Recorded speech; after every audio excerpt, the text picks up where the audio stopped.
came from the Crusher show. This training looks very similar, and that's because this is where Crusher's training started, right here on the beach. Again, we're trying to distract him, give the other alligators and crocodiles a chance for some extra food.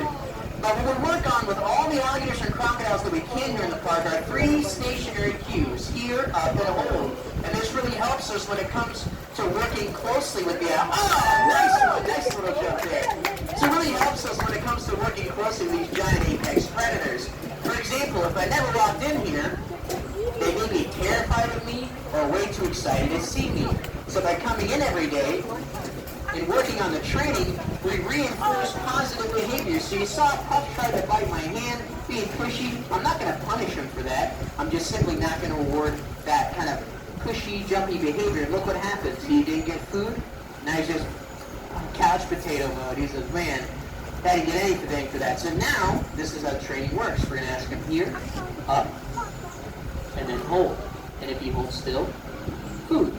You guys may have heard that little jaw pop. I get my mic closer to his mouth. You may be able to hear it a little better.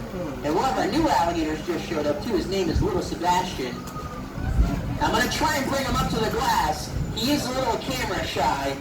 Again, these are all nuisance-trapped alligators. They're only here because people fed them, and that's what would happen. If you fed this alligator in the wild, this is how they would approach people, and that's why people think they're a nuisance. But they're just smart. Who wants to make dinner when you can just have dinner brought right to you? So again, I'm using a combination of visual and verbal cues with the alligators. That way they understand what I'm asking them. Again, very naturalistic behaviors. Not going to ask them to do a backflip or ride a bike, just to come up, and he's rewarded with food. That's Little Sebastian. So I'm going to try and get him to the rock, because this is part of some workstation training, but specifically for Sebastian and the other alligators and crocodiles when it comes to moving them. At another gator park, to move a gator or a crocodile, usually they rope them and they jump on them and they sedate them. It's very stressful. So here in Florida, just like Crusher, we condition and station train these animals to go to a certain area every day. So if I need to move this alligator, I can literally walk him into a crate or a ship without having to catch him and rope him and jump on him. And let's see if I can get my mic close enough so you guys hear his jaws one more time. Come here. So again, this rock, it's not just a rock, as SpongeBob would say. This is a station. Oh, he's leaving. He saw I was wearing Crocs and he got offended. Now, in reality, that's how this works here at the Wild Florida Feeding Show. Whether it's the jumping or the training, it's up to them. I'm not going to pull this alligator up here by his tail, jump on his back, and make him do a show for you guys. He does what he wants. So if he's done training, he showed me that. He just wants to go bask. Even though there's no sun out, he can feel that ambient air temperature. And Thor is here. This is our favorite alligator in the main pond. Thor, come here. And he does one of the best displays of that jaw pressure that I've ever heard from any alligator in my over a decade of working with them. Hold it. Now listen closely, hold. Oh, he's running out of batteries. Does anybody have a handful of double A's I can borrow? No, I'm joking. So, one more time. Come on up, Thor. Hold. Oh, you're so gentle today.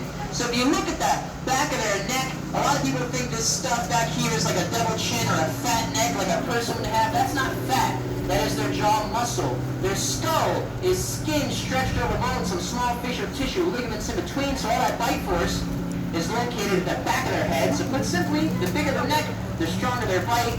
And Thor, you're being so gentle today. That's okay. I just want to see if I can get a good job. Pop right. Hold. Hold it. Hold it. Hold. That's a little better. And that's probably maybe 35% of this alligator's total bite force. At this size, this bite could exceed anywhere from 1,800 to 2,200 PSI, and you're getting a lot more than a square inch in that bite from that alligator. There's 80 teeth in his mouth, 40 on top and 40 on the bottom. So it's definitely, you don't want to end up in the mouth. But Daniel's informing, we're down to our last piece. And I know I talk a lot. I try and excite you guys and educate you. But if you could all listen and remember one thing from my whole show, just please remember to never feed wild alligators or crocodiles. That is the only reason these alligators, fed them, they're deemed a nuisance, and they are out. So again, put simply, never feed wild gators and crocodiles. You really, really want to feed one, I don't know, just come work for me. It'll cost you an arm or a leg. Hey, my bad joke. But we're down to our last piece. Sebastian is leaving the building. You guys have been an excellent audience, so hopefully you learned something new about alligators, crocodiles, That's Thor. their intelligence. Thor, our star pupil, and Juan, the big crocodile. And a common question, how you tell a crocodile from an alligator? You guys on the bridge can see Juan's like this? snout, his skull, blade pointed. That is a classic trait of a crocodile versus alligators have a very rounded snout. The reason?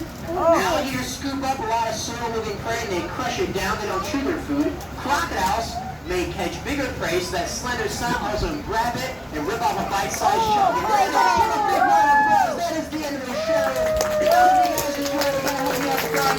Once again, my name is Christian. That is